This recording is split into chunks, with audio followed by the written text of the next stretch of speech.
పెంపుడు జంతువు లేదా పక్షిని ఎలా కొనుగోలు చేయాలి? పూర్తి వివరాలకు చదవండి రేపటి సాక్షి దినపత్రిక. ఎన్నికల ముందు విశాఖ స్టీల్ ప్లాంట్ అంశాన్ని నెత్తిన పెట్టుకున్నారు చంద్రబాబు, పవన్ కళ్యాణ్. స్టీల్ ప్లాంట్ను కాపాడే బాధ్యత తమదని హామీ కూడా ఇచ్చారు. కానీ ఎన్నికల తర్వాత ఆ సంగతి పూర్తిగా మరిచారు. స్టీల్ ప్లాంట్ ప్రైవేటీకరణ చేసే దిశగా కేంద్రం అడుగులు వేస్తున్నా కూటమి ప్రభుత్వం ఏమాత్రం పట్టించుకోవడం లేదు. పైగా ప్రైవేటీకరణ జరిగితే తమ పదవులకు రాజీనామా చేస్తామంటూ కొత్త డ్రామాలను తెరపైకి తెస్తున్నారు టీడీపీ నేతలు. విశాఖ స్టీల్ ప్లాంట్ పరిస్థితి రోజు రోజుకి దిగజారుతోంది. ఉత్పత్తి సామర్థ్యం కనిష్ట స్థాయికి పడిపోతోంది. ఇప్పటికే ప్లాంట్లో 2 బ్లాస్ట్ ఫర్నిసెస్ మూసివేశారు. రా మెటీరియల్ బొగ్గు నిల్వలు నిండుకున్నాయి. ఒక్క మాటలో చెప్పాలంటే స్టీల్ ప్లాంట్ వెంటిలేటర్ పై ఉంది. మరోవైపు వైఎస్ఆర్సీపీ రాజ్యసభ సభ్యులు గొల్ల బాబురావు పార్లమెంట్లో విశాఖ స్టీల్ ప్లాంట్ పై వేసిన ప్రశ్నకు వచ్చిన సమాధానం ఆందోళన కలిగిస్తోంది. విశాఖ స్టీల్ ప్లాంట్లో పెట్టుబడులను 100కు 100% ఉపసంహరించుకోవడం లేదంటే స్టీల్ ప్లాంట్ ను మూసివేయడం జరుగుతుందని లిఖితపూర్వక సమాధానం వచ్చింది. దీంతో కార్మికుల్లో ఆందోళన మరింత తీవ్రమైంది. ఇలాంటి పరిస్థితుల్లో విశాఖ స్టీల్ ప్లాంట్ ను కాపాడవలసిన CM Chandrababu, deputy CM Pawan Kalyan, BJP రాష్ట్ర అధ్యక్షురాలు పురంధేశ్వరి మీనమేషాలు లెక్కిస్తున్నారన్న విమర్శలు వినిపిస్తున్నాయి.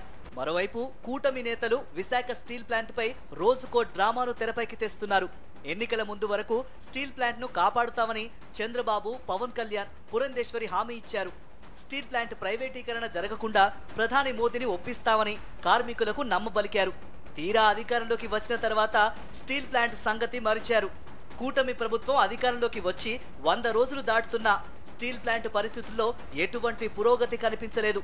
రోజు రోజుకి ప్లాంట్ ను నిర్వీర్యం చేసే ప్రయత్నాలు చాప కింద నీరులా జరుగుతున్నాయి. దీంతో కార్మికులు మరోసారి పెద్ద ఎత్తున రాష్ట్ర వ్యాప్తంగా ఉద్యమానికి సిద్ధమయ్యారు.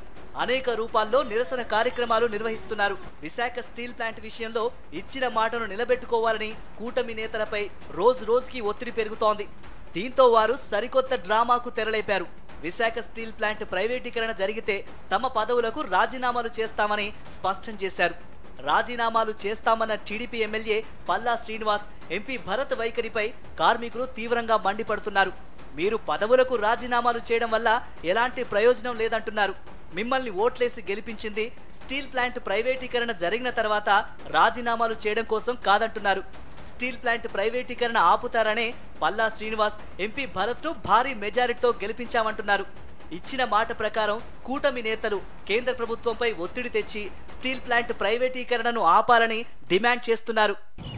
రాష్ట్ర ప్రజల తరపున వైఎస్ఆర్ కాంగ్రెస్ పార్టీ కోరేది ఒకటే, ఈ ప్లాంట్ ప్రైవేటీకరణ ఆగాలి అంటే చంద్రబాబు నాయుడు గారు కేంద్ర ప్రభుత్వానికి ఒకే ఒక మాట చెప్తే ఇది అవుతుంది. మీరు కానీ విశాఖపట్నం స్టీల్ ప్లాంట్ ప్రైవేటీకరణ చేస్తే కేంద్రంలో మీ ప్రభుత్వానికి మేము మా మద్దతుని విత్డ్రా చేసుకుంటాం అనేటువంటి మాట చెప్తే ఇది ఆగేటువంటి ప్రసక్తి ఉంటుంది తప్ప అంతా అయిపోయిన తర్వాత మేము రాజీనామాలు చేస్తాం, మేము రోడ్ల మీద కూర్చుంటాం, మేము పోరాటాలు చేస్తామంటే ఇది ఆగేది కాదు. కేంద్రంలో ఎన్డీఏ ప్రభుత్వం టీడీపీ మద్దతుతో అధికారంలో కొనసాగుతోందని, స్టీల్ ప్లాంట్ ప్రైవేటీకరణ కాకుండా అడ్డుకునేందుకు ఉన్న అవకాశాన్ని కూటమి ప్రభుత్వం ఎందుకు సద్వినియోగం చేసుకోవడం లేదని ప్రశ్నిస్తున్నారు కార్మికులు. సీఎం చంద్రబాబు ప్రధాని మోదీతో ఒక్క మాట చెబితే ప్రైవేటీకరణ ఆగిపోతుందంటున్నారు. అందుకు మోదీ ఒప్పుకోకపోతే కేంద్ర ప్రభుత్వానికి మద్దతు ఉపసంహరించుకోవాలని డిమాండ్ చేస్తున్నారు. గతంలో ఇదే స్టీల్ ప్లాంట్ కోసం గంటా శ్రీనివాసరావు తన ఎమ్మెల్యే పదవికి రాజీనామా చేయగా ఆయన్ను తీవ్రంగా మందలించారు చంద్రబాబు. ఎమ్మెల్యే పదవికి రాజీనామా చేస్తే స్టీల్ ప్లాంట్ ప్రైవేటీకరణ ఆగుతుందా అంటూ కన్నెర్ర చేశారు. ఇప్పుడు మళ్లీ అదే చంద్రబాబు తన పార్టీ నేతలతో స్టీల్ ప్లాంట్ కోసం రాజీనామాలు చేయిస్తామని చిలక పలుకులు పలుకుతున్నారు. అధికారంలో ఉన్నప్పుడు ఒక విధంగా, ప్రతిపక్షంలో ఉన్నప్పుడు మరొక విధంగా చంద్రబాబు మాట్లాడిన తీరుపై కార్మికులు మండిపడుతున్నారు. స్టీల్ ప్లాంట్ మేనేజ్మెంట్ మొత్తాన్ని అడ్మిన్ బిల్డింగ్ లో కూర్చోబెట్టి ఢిల్లీలో చర్చలు చేస్తా ఉన్నారు. ఈ చర్చల సారాంశం ఏంటి? కేవలం కార్మికులు కోరుకునేది, ప్రజలు కోరుకునేది విశాఖపట్నం స్టీల్ ప్లాంట్ ని పూర్తి స్థాయిలో ఉత్పత్తి తీయమని చెప్పి. పూర్తి స్థాయిలో ఉత్పత్తి తీస్తే ప్రజలకి కారు చౌకగా స్టీల్ దొరుకుతుంది. పూర్తిస్థాయి ఉత్పత్తి తీస్తే మెడికల్ ఆక్సిజన్ దొరుకుతుంది ప్రజలకి. ఇవన్నీ మానేసి స్టీల్ ప్లాంట్ కేవలం ఉద్యోగుల కోసం మాట్లాడుతూ ఉన్నారు. సరైనది కాదని చెప్తూ ఇప్పటికైనా కూటమి నేతలు ఇచ్చిన మాట ప్రకారం స్టీల్ ప్లాంట్ ప్రైవేటీకరణ జరగకుండా కేంద్ర ప్రభుత్వంపై ఒత్తిడి తేవాలంటున్నారు కార్మికులు. లేదంటే జాతీయ స్థాయిలో మరోసారి ఉద్యమాన్ని తీవ్రతరం చేస్తామని కూటమి నేతలు చేసిన మోసాన్ని ఊరూరా తిరిగి ప్రచారం చేస్తామని చెబుతున్నారు. ఇలాంటి పరిస్థితుల్లో రాజీనామా డ్రామాలు చేస్తున్న టీడీపీ నేతలు రోజు రోజుకు తీవ్రతరమవుతున్న స్టీల్ ప్లాంట్ ఉద్యమాన్ని నీరుగార్చడానికి ఇంకా ఎలాంటి కుట్రలు పన్నుతారో అన్న చర్చ జోరుగా జరుగుతుంది.